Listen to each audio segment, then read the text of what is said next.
This video is sponsored by Magellan TV. Welcome back to Launchpad. I'm Christian Reddy, your friendly neighborhood astronomer. And here we are, the 30th anniversary of the launch of the Hubble Space Telescope. April 24th, 1990, saw the Space Shuttle Discovery lift off its pad in Cape Canaveral and deploy the Hubble telescope into space the following day. It's really been an incredible journey for this observatory because nothing's really revolutionized our understanding of the universe as well as capturing the public's imagination quite like the Hubble Space Telescope. And to that end, they released this beautiful 30th anniversary image of a pair of nebulae in the Large Magellanic Cloud. And I'd like to tell you about that nebula in a moment, but first I do want to thank Magellan TV for sponsoring today's video. Magellan TV is a new type of documentary streaming membership. It was founded by filmmakers, and their team of producers and curators bring together premium content which dives deep into a wide range of subjects and interests. Now, one of my favorite subjects is the Hubble Space Telescope. So that's why I really enjoyed their documentaries on the age of Hubble and Hubble's enduring legacy. Magellan TV can be enjoyed anytime, anywhere on your television, laptop, or mobile device. It's compatible with Roku, Amazon Fire TV, Apple TV, Google Play, and iOS. You can even cast from your phone directly to your TV. Magellan TV's kindly extended an exclusive offer to my viewers for a free month of Magellan TV if you sign up at magellantv.com/launchpadastronomy. I'll have a link in the description below. For the last several years, astronomers have released a gorgeous image celebrating the anniversary of the launch of Hubble. And for the 30th anniversary, I didn't know what was going to be coming out until just this morning when I finally saw the image, and I was just blown away. I had to make a video about it, even though I thought maybe everybody else in the world would make a video about it. I just was so inspired by this image, I just had to share it with you and geek out with you a little bit. So what we're looking at is a pair of nebulae in the nearby Large Magellanic Cloud. Now, the Large Magellanic Cloud is a satellite to our Milky Way galaxy. It's a galaxy in its own right, but it's been tidally disrupted, and there is a tremendous amount of star formation taking place as a result of that tidal disruption. So it's home to all kinds of star-forming regions, and the one that we're looking at here in this image is NGC 2014. That's the larger reddish-colored star-forming region. Now, it's home to about 1,000 stars, most of which are much lower mass than our Sun and are barely visible at all in the Hubble image. They're not just hard to see because they have low luminosities, but they are also surrounded by shells of gas that still surround them. So these are newly formed stars that have yet to emerge from many of their stellar cocoons. However, in the very center of the nebula is a cluster of about 100 very hot, massive stars. Now, each of these stars are thousands of times more luminous than our Sun, so they ionize the surrounding nebula with intense ultraviolet radiation. Ultraviolet light has a tendency to break down the molecular bonds of gas, so the central region of the nebula has kind of been hollowed out. Not only that, but these stars are also blowing out powerful stellar winds, which are way more powerful than anything our Sun produces. So whatever doesn't get hollowed out kind of gets snowplowed and built up along the walls of the surrounding nebula. Inside those walls are protostars, and that's what we see here at the very bottom of this central region. There are these pillars of gas and dust that are clinging to the newly forming stars inside. These pillars remind me of the pillars of creation in the heart of the Eagle Nebula. The densest regions are basically all that's left from the surrounding onslaught of ultraviolet radiation and fierce stellar winds of these nearby stars. Toward the southwest of the image, we find enormous bubbles, each of which are tens of light years across. These are also being blown out by massive stars that recently formed inside. NGC 2014 is a beautiful complex of newly forming stars. But for me, the real interesting part of this image is a dying star in NGC 2020.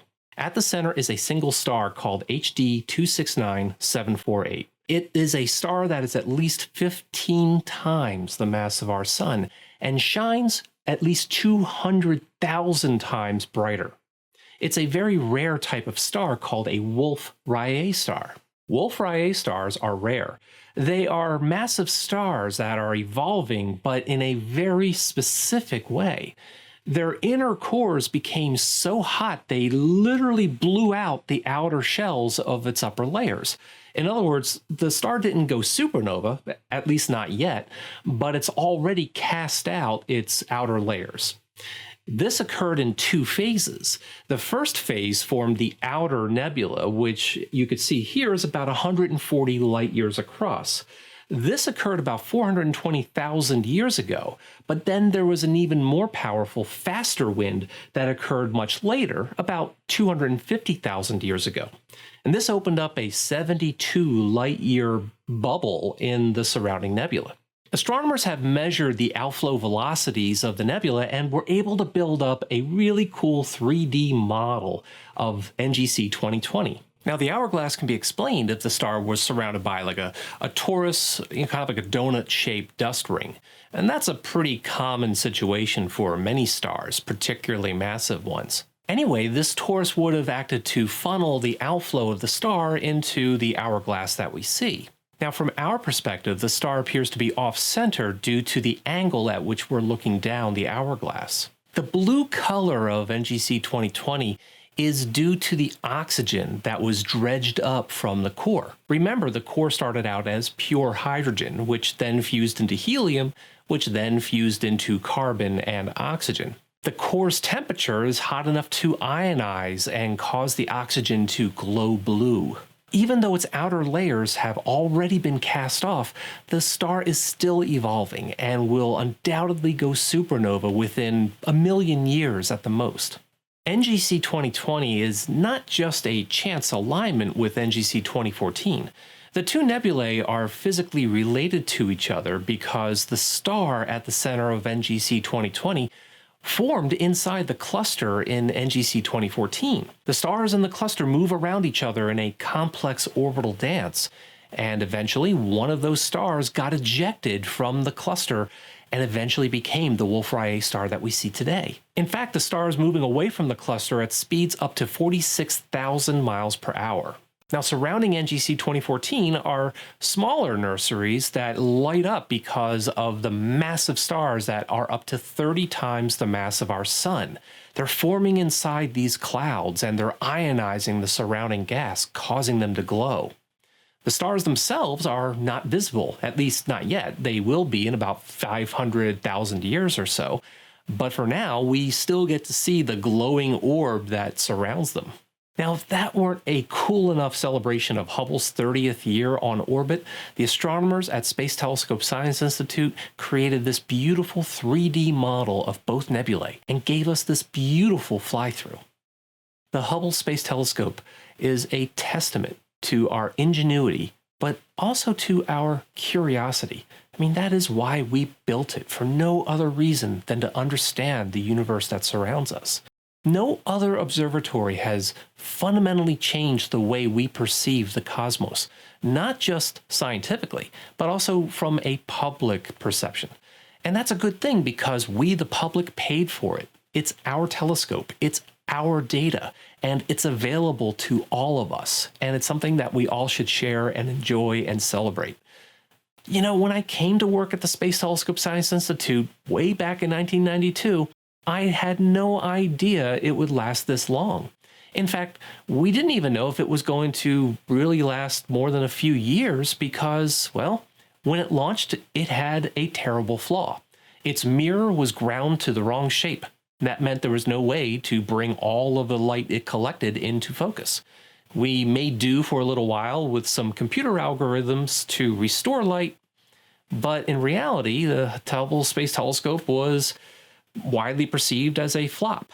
And it was pretty frustrating to know that we did not have a working observatory. That's why I stayed up all night long in December of 1993 watching the first servicing mission unfold live on television. I watched every extravehicular activity, watched every repair, every upgrade as they installed a package of corrective optics which restored Hubble to its full correct prescription. And At the time, I was working as what's called a program coordinator at the Space Telescope Science Institute, where I basically helped set up observations to be executed on board the spacecraft. So yeah, some of the pictures that you've seen and enjoyed are ones that I helped to take, even though nobody really actually takes a picture, but you get the idea. It was a small role to play, but I'm very proud of the fact that I got to play it, and I consider it really my claim to fame in life. You know, everybody has their own perspective of what the Hubble Space Telescope has meant to them, whether it was that first image that you saw that made you go, wow, or, well, that's usually what it is that draws people in. But I know that it's the result of a lot of hard work by thousands of people, many of whom have literally dedicated their lives to the success of this mission. And it really is a testament to their hard work that Hubble Space Telescope is still going strong, even after its last servicing mission over a decade ago. So what I like to do is take my mug here from the very first servicing mission, a toast to the men and women who have kept the Hubble Space Telescope going after all these years. And a special thanks to my Patreon supporter who've helped keep Launchpad Astronomy going after all this year, especially to Michael Dowling and to Stephen J. Morgan for their cosmological level support. Now, if you'd like to join me on this journey through this amazing universe of ours, well, please make sure that you subscribe and ring that notification bell so that you don't miss out on any new videos. Until next time, stay home, stay healthy, and stay curious, my friends. Cheers.